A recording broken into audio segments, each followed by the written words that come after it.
गोलिया बम छोड़ा चली चाहे तो पिचो खिला के सामान दादा हो चो खिला के सामान दादा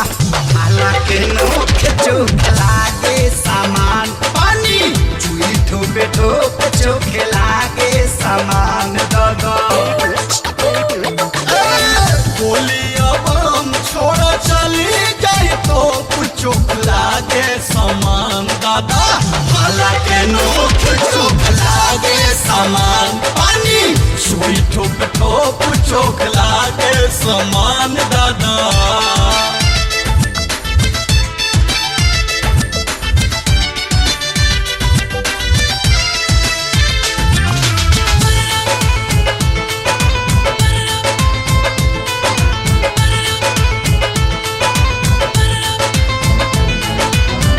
बॉडी के वायर में दौरे करंट हो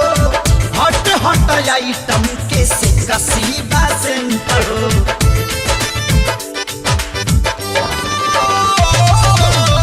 बॉडी के वायर में दौरे करंट हो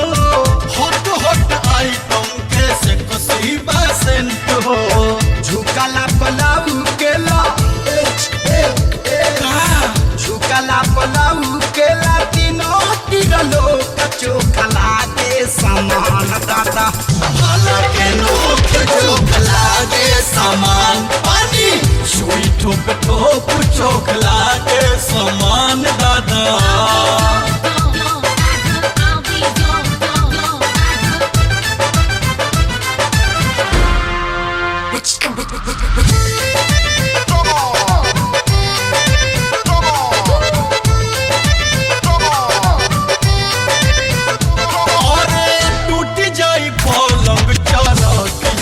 खाटी एटम बम ई जवानी जब फाटी अरे कैसे फाटी हो टूटी जाई पलंग चरक जाई खाटी एटम बम ई जवानी जब फाटी टप टप लीकेज करे टप टप लीकेज करे भीतर से चोक चोक लागे सामान दादा हालांकि